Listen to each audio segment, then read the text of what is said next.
सांसद सुरेश कश्यप ने कहा कि यदि प्रदेश सरकार सीमेंट उद्योग से जुड़े विवाद को हल करने में सक्षम नहीं है तो वह अपने हाथ खड़े कर दे। हम इस मसले को केंद्र सरकार से उठाएंगे भी और हल भी करवाएंगे। कश्यप शुक्रवार को दालाघाट में ट्रक ऑपरेटरों के धरने में पहुंचे। इस दौरान उन्होंने ये भी स्पष्ट किया कि जो लोग अडानी की भाजपा से नजदीकियां बता रहे हैं और कह रहे हैं कि हिमाचल में कांग्रेस की सरकार आने पर हिमाचल में ये उद्योग बंद किए गए हैं, ये गलत है। राजस्थान और छत्तीसगढ़ में भी कांग्रेस की सरकार है। अडानी का जितना कारोबार वहां है उसके मुकाबले तो हिमाचल में 5% भी नहीं है। सरकार को इस विषय पर गंभीरता दिखानी चाहिए। उन्होंने कहा कि इस समस्या को लेकर राजनीति नहीं होनी चाहिए। सांसद ने कहा कि ऑपरेटर्स कई दिनों से आंदोलन कर रहे हैं। अंबुजा सीमेंट उद्योग ने कंपनी में ताला लगा दिया है। सरकार अभी ताले को खुलाने में पूरी तरह से असमर्थ रही है। कहा कि वह सांसद होने के साथ ट्रक ऑपरेटरों के साथ कंधे से कंधा मिलाकर खड़े हैं।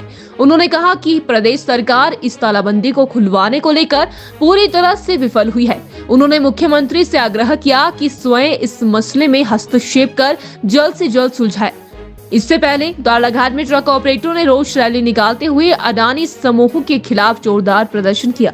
देखिए, बड़ा दुर्भाग्यपूर्ण है कि 45 दिन से हमारे जो ट्रांसपोर्टर बंधु हैं वो लगातार धरना प्रदर्शन कर रहे हैं, लेकिन अभी तक भी उनकी समस्या का निदान नहीं हुआ। और मैं समझता हूं कि सरकार इस बात को गंभीरता से नहीं ले रही है। ये पहली बार नहीं है कि इस प्रकार का विषय नहीं आया हो।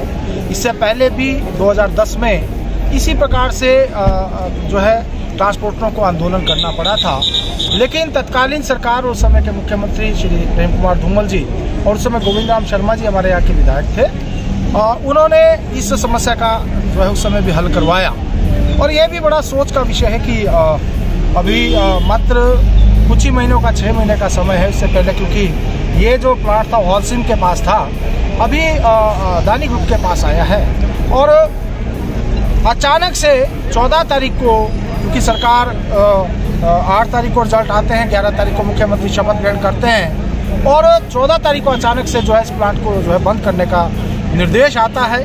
मैं समझता हूं कि ऐसा क्या घटना घट गई कि मात्र 2 दिन के बाद, शपथ ग्रहण के 2 दिन के बाद ही इस प्लांट को बंद करने की नौबत आई। तो ये बड़ा सोच का विषय है और सरकार, मैं समझता हूं कि जिस प्रकार से इस विषय को गंभीरता से लेना चाहिए था, ये उस गंभीरता से नहीं ले रही है।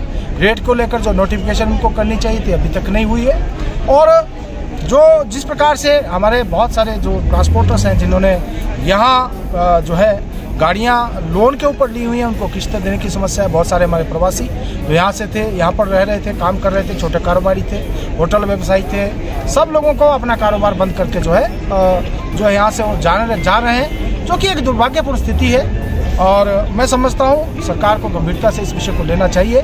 और मैं ये कहना चाहूँगा कि सांसद के रूप में मुझसे ट्रांसपोर्टर्स मिले थे, शिमला में आए थे और मैंने उसी समय इन्होंने जो प्रबंधन के लोगों के नंबर मुझे दिए थे, उसमें नीलेश श्रीवास्तव और दिनेश शर्मा, इन लोगों से मैंने, दिनेश शर्मा जी जो कि इस प्लांट को देखते हैं और नीलेश श्रीवास्तव जो कि नॉर्थ जोन के लॉजिस्टिक्स के हेड है, मैंने दोनों से बात की और नीलेश जी से मैंने आग्रह किया कि तुरंत जो है आप और ट्रांसपोर्टर्स जो है इस विषय को जो है तुरंत इसका समाधान करें। और उन्होंने मुझे आश्वस्त किया, पिछले कल भी मेरी उनसे बात हुई है कि मैं परसों मेरी बात हुई क्योंकि कल 26 जनवरी था। उन्होंने कहा कि जी मैं सोमवार को जो है बॉम्बे जा रहा हूँ, अपने अधिकारियों के साथ, अपने मैनेजमेंट के साथ बात करूँगा और वापस आकर तुरंत जो है मैं ट्रांसपोर्टर के साथ बैठूँगा। और मैंने उनको आश्वस्त किया कि अगर मेरी मध्यस्थता की कहीं आवश्यकता होगी तो मैं भी उसके लिए तैयार हूं।